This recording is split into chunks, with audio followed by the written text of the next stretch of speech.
Verso 26 de Tiago, capítulo 1, a palavra de Deus diz assim: se alguém supõe ser religioso, mas não refreia a sua língua, está enganando a si mesmo. A sua religião é vã.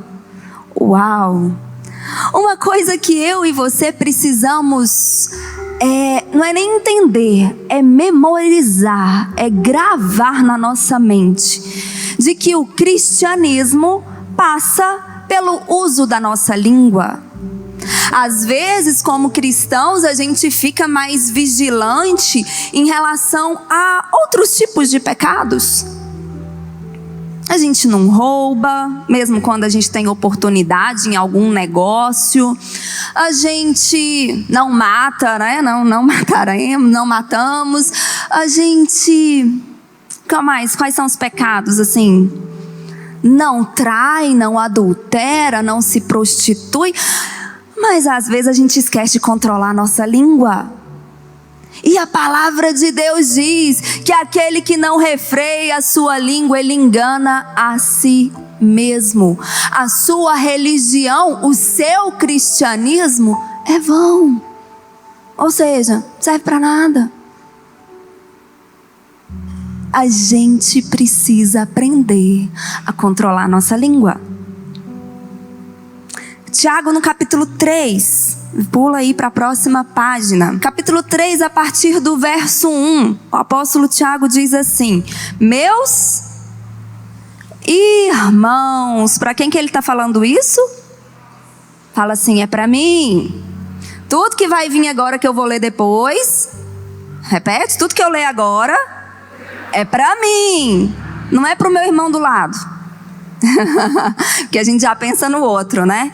É para nós mesmos. Olha lá, meus irmãos, não sejam muitos de vocês mestres, sabendo que seremos julgados com mais rigor. Porque todos tropeçamos em muitas coisas. Se alguém não tropeça no falar, é um indivíduo perfeito, capaz de refrear também todo o corpo. Ora, se colocamos um freio na boca dos cavalos para que nos obedeçam, também lhes dirigimos o corpo inteiro. Observem igualmente os navios que, sendo tão grandes e impelidos por fortes ventos, são dirigidos por um pequeníssimo leme e levados para onde o piloto quer. Assim também a língua, pequeno órgão, se gaba de grandes coisas. Vejam como uma fagulha incendeia uma grande floresta. Ora, a língua é um fogo, é um mundo de maldade. A língua está situada entre os membros do nosso corpo e contamina o corpo inteiro. E não só põe em chamas toda a carreira da existência humana, como também ela mesma é posta em chamas pelo inferno. Pois toda espécie de animais, de aves, de répteis, de seres marinhos se doma e tem sido domada pelo gênero humano. Mas a língua ninguém é capaz de domar. É mal incontido, cheio de veneno mortal. Com ela bendizemos o Senhor e Pai. Também com ela amaldiçoamos as pessoas criadas à semelhança de Deus. De uma só boca procede bênção e maldição. Meus irmãos, isso não deve ser assim. Por acaso pode a fonte jorrar do mesmo lugar água doce e água amarga? Meus irmãos, será que a figueira pode produzir azeitonas? Ou a videira figos? Assim também, uma fonte de água salgada não pode dar água doce. Fala assim, glória a Deus. Pela palavra de Deus. Primeira coisa, vamos destrinchar esse texto juntos, amém? Verso 1, ele dá aqui uma puxadinha de orelha nos líderes. Ele fala, não sejam muitos de vocês mestres, sabendo que seremos julgados com mais rigor. Então, se você é obreiro, se você é diácono, se você é presbítero, se você é pastor, se você é bispo, saiba que a sua régua é mais curta. Saiba que você tem mais responsabilidade em domar a sua língua do que a ovelha que você cuida. Posso ouvir um amém? Verso 2, Tiago afirma, porque Todos tropeçamos. Eu que estou aqui compartilhando essa mensagem com vocês, eu estudando tudo isso, eu falei: Espírito Santo, tenha misericórdia da minha vida. Todos, aqui ele afirma que todos, então não tem ninguém aqui no nosso meio que possa se levantar e falar: eu não tropeço no falar, eu domino a minha língua 100%, não tenho nada do que me envergonhar a respeito daquilo que eu falei até 1 minuto atrás. Então esse é um texto. E o livro de Tiago, eu quero encorajar você a ler a Bíblia durante todo esse ano, porque é assim que a gente conhece a verdade, é dessa forma que nós crescemos e somos expostos à manifestação de Deus, à glória de Deus, e assim nós somos transformados. Então nós precisamos nos alimentar da palavra de Deus. E Tiago, você estuda todo esse livro, essa carta de Tiago é um livro muito prático para a gente aplicar na nossa vida. Não é uma coisa só de filosofia, um pensamento assim para você ficar refletindo. Não, é para você colocar no seu dia a dia. Todos tropeçamos em muitas coisas, não é só na língua, em muitas coisas. Se alguém não tropeça no falar, é um indivíduo perfeito, capaz de refrear todo o corpo. Qual que é o nosso objetivo e por que eu quis estudar isso com você agora? Para que a gente seja vigilante em relação à nossa língua, aquilo que a gente fala. Para que a gente literalmente, em alguns momentos do nosso dia, a gente coloque a mão na boca e fale: eu não vou falar, eu não vou falar. Eu posso pensar, mas eu não vou falar. Posso ouvir um amém? Nós precisamos cuidar. Aqui ele começa, lembra que eu falei que são 6 exemplos? Os 2 primeiros, ele fala do freio do cavalo e do leme do navio. Tanto o freio quanto o leme do navio são coisas muito pequenas que conseguem dominar e controlar coisas grandes. Tanto um animal, um cavalo, quanto um navio, o freio consegue controlar, ele consegue dirigir, ele consegue determinar qual é o destino. Provérbios 18, verso 21. A morte e a vida estão no poder da língua. Quem bem a utiliza come do seu fruto. A morte e a vida estão no poder da língua. Deixa eu te dar um conselho. Seja intencional no uso da sua língua esse ano. Pense bem ao falar. Use a sua boca de forma intencional, intuitiva, de forma sábia. Sim, a gente tem que rasgar o nosso coração para o Senhor. A gente tem que chorar diante do Senhor. Mas eu também preciso trazer à memória aquilo que me traz esperança. Eu também preciso separar aquele momento e declarar: não, eu posso todas as coisas porque o Senhor me fortalece. Então, até o momento, até o dia de hoje, as coisas estão difíceis, mas eu posso passar por essa dificuldade, porque Deus está comigo. Ele não me abandonou no meio da tempestade, Ele não saiu do meu barco, Ele está comigo. Eu posso passar por essa tempestade, eu posso chegar do outro lado com o meu barco intacto. Por quê? Porque Deus está comigo, porque Ele me capacita, porque a palavra de Deus diz que o Senhor, Ele adestra as minhas mãos para a batalha. Ah, você está lutando? O Senhor é o seu treinador pessoal. Usa a sua boca de forma intencional.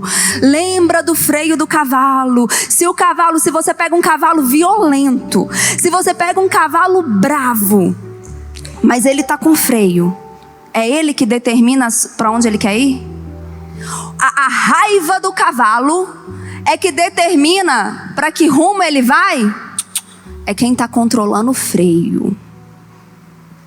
Pensa bem. A língua é o freio. Quem é que controla o freio? Quem controla a sua língua é você. Não é o cavalo que controla o freio. Traduzindo aqui, não pode ser as suas emoções que controlam o freio. Seja intencional. Fala assim, levanta a sua mão, fala em nome de Jesus. Eu serei intencional em todas as palavras que eu disser. Não é a emoção do cavalo que controla o freio. A língua é o freio, quem controla o freio é quem está em cima do cavalo. Não deixe que as suas emoções controlem aquilo que você fala, porque Provérbios diz que a vida e a morte estão no poder da língua. Seja intencional, seja racional, pense o que você quer colher. Então, fale palavras que vão trazer vida, fale palavras de esperança, fale palavras que vão edificar e não destruir, amém? Fale com fé. Fale para edificação. Efésios, vai comigo em Efésios e daqui a pouco a gente volta lá para Tiago. Efésios 4, verso 29. Não saia da boca de vocês nenhuma palavra suja, mas unicamente, repete, unicamente, a que for boa para a edificação, conforme a necessidade, e assim transmita graça aos que ouvem. Não saia da sua boca nenhuma. A gente precisa levar as coisas ao pé da letra. E aqui, e na Bíblia, depois aqui eu tenho alguns que eu vou citar apenas para vocês depois estudarem. A Bíblia tem inúmeros textos sobre a nossa maneira de falar, sobre a nossa língua, sobre o que a gente fala. Não saia da sua boca nenhuma. Ah, mas eu pensei algo ruim. Cala a boca. Não fala. Permita sair da sua boca apenas aquilo que for para a edificação. E ele ainda continua, conforme a necessidade. Porque às vezes não tem necessidade e a gente fala. Amém? Volta lá para Tiago. Ele continua, ele comparou com o freio do cavalo. Ele comparou com o leme do navio. E a gente aprendeu que com a nossa boca a gente direciona o rumo da nossa vida. Amém? E aí ele compara agora, verso 5. Assim também a língua, pequeno órgão, se gaba de grandes coisas. Vejam como uma fagulha incendeia uma grande floresta. A língua é um fogo, é um mundo de maldade. Está situada entre os membros do nosso corpo e contamina o corpo inteiro. Não só expõe em chamas toda a carreira da existência humana, como também ela mesma é posta em chamas pelo inferno. Gente, uma faísquinha tem o poder de destruição catastrófico. Assim é a nossa língua. Uma palavrinha maldita, tanto de maldita mesmo, mal colocada, mal falada, como palavra maldita mesmo, palavra de maldição. Uma sequer tem um poder de destruição catastrófico. A gente não consegue mensurar o que uma palavrinha pode causar. Precisamos vigiar e controlar a nossa língua. Aquilo que a gente fala pode matar pessoas ao nosso redor, relacionamentos, pode causar uma confusão imensa. Mas também aqui ele fala que também ela mesma é posta em chamas no inferno, condena ao inferno. Pode ser fofoqueiro? A Bíblia diz que não. Sabia que a Bíblia fala que não pode ser fofoqueiro? Está escrito. Às vezes a gente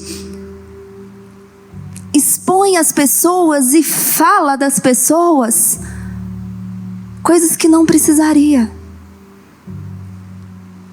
Para quê? Por quê? Com qual finalidade? E aí ele continua depois falando no verso 8. A língua ninguém é capaz de domar, é mal incontido, cheio de veneno mortal. Por quê? Porque tem diferença de veneno, não tem? Tem veneno que faz a gente passar mal, mas não mata. Agora tem veneno que é letal. Tem substâncias que são letais, morre mesmo. Algumas têm antídoto, outras não têm.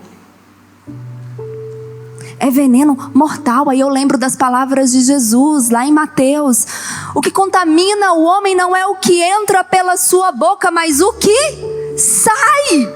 O que tem saído da sua boca? É palavra de bênção ou é palavra de maldição? O que tem saído da sua boca? A respeito da sua própria vida e a respeito da vida de quem te cerca. A respeito daquilo que você vê. A respeito de outros irmãos. Não é o que entra, é o que sai. O que sai da nossa boca pode nos contaminar. O que sai da nossa boca pode ser como um veneno mortal na nossa vida. Cuidado com o que você fala. Cuidado com o que você fala. Deixa aí marcado, vai lá em Provérbios. Volta lá em Provérbios, Provérbios capítulo 6. Para você ver a importância que Deus dá àquilo que nós falamos. Provérbios 6, verso 16. A palavra do Senhor diz assim: 6 coisas o Senhor odeia, e a 7ª a sua alma abomina. Olhos cheios de orgulho, Deus odeia. Língua mentirosa, Deus odeia. Mãos que derramam sangue inocente, Deus odeia. Coração que faz planos perversos, Deus odeia. Pés que se apressam para fazer o mal, Deus odeia. Testemunha falsa que profere mentiras, Deus odeia. O que semeia discórdias entre irmãos, Deus abomina. Oh! O que semeia discórdias entre irmãos e a língua mentirosa, Deus odeia e Ele abomina. Nós precisamos tomar cuidado com as nossas palavras.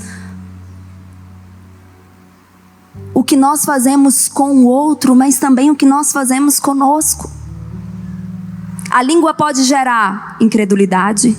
A língua pode gerar discórdia. A língua pode gerar medo. A língua pode gerar rancor, alimentar a ofensa, gerar ódio, causar confusão. Sabe aquele negócio de chegar para comentar com alguém sobre alguém? Não faça isso. Põe controle aí, vigia a sua língua. Volta para Tiago, verso 9. Com ela bendizemos o Senhor e Pai, também com ela amaldiçoamos as pessoas criadas à semelhança de Deus.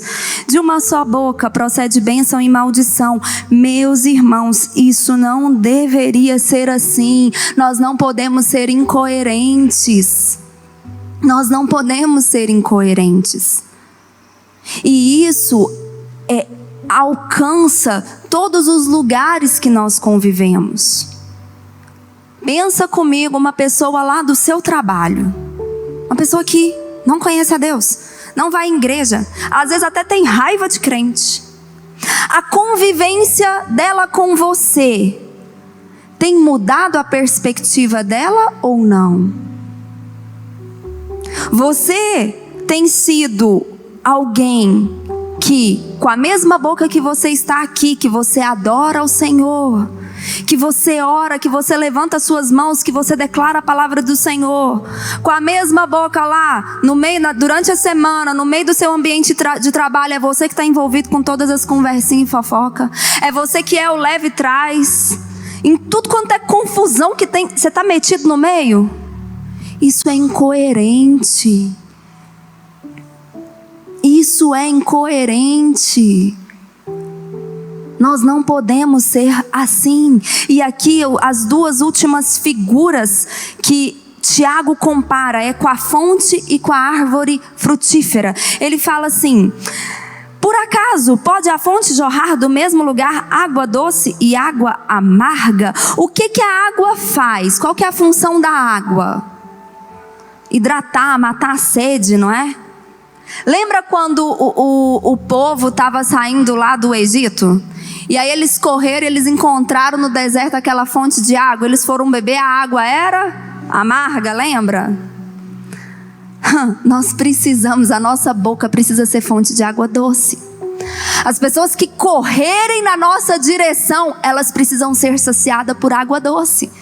Mas quando a gente não domina a nossa língua, quando a gente não controla as nossas emoções, aquela natureza humana, e a gente não controla o que sai da nossa boca, às vezes as pessoas que se aproximam de nós só conseguem experimentar águas amargas.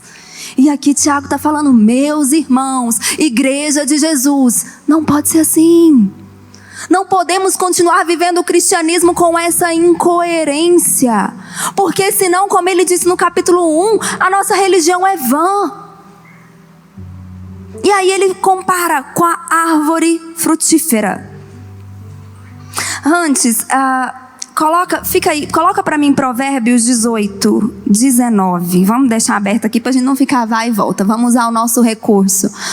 Um irmão ofendido resiste mais que uma fortaleza, e as rixas são como as trancas das portas de um castelo. Eu gosto muito desse versículo, porque a gente às vezes ofende um irmão da fé, vou dizer assim. Às vezes você fala, nossa, mas fulano nem é muito próximo de mim. Tá. A gente às vezes ofende. E depois que passa, a gente mesmo, eu não sei, vou falar de mim, já aconteceu isso comigo, não vou te colocar não, tá? Se você se identificar, amém. Sabe quando você fala um negócio e depois você fala, gente, pra que eu fui falar? Que bobagem, não precisava. Fulano agiu mal mesmo, mas não precisava. Quem aqui já teve essa experiência? Eu já tive várias vezes. A palavra de Deus diz que um irmão ofendido, ele resiste mais do que uma fortaleza. Depois que eu lanço a ofensa, depois que eu machuco alguém com as minhas palavras, eu vou ter resistência para qualquer coisa com essa pessoa. Eu não vou conseguir mais entrar. É como um castelo fortificado, trancado. Eu não consigo mais entrar. A gente tem que tomar cuidado, porque depois que a gente fala, a gente não consegue recolher não aquilo que a gente falou. Depois que a gente fere o outro com as nossas palavras, a gente não tem Lembra daquele filme, o Clique lá? Um filme antigo, da minha infância, eu acho. Que tinha um controle remoto, ia para frente, ia para trás. Não existe isso na vida real, não. Eu não consigo voltar atrás e engolir as palavras que eu falei. Quantas vezes a gente ofende o outro porque a gente não controlou aquela nossa natureza, aquela ira. E a palavra de Deus diz que a gente pode irar, mas a gente não pode pecar. A gente não pode dar lugar ao diabo. Eu não posso permitir que a minha língua seja instrumento de destruição, seja instrumento de morte. Vocês estão entendendo?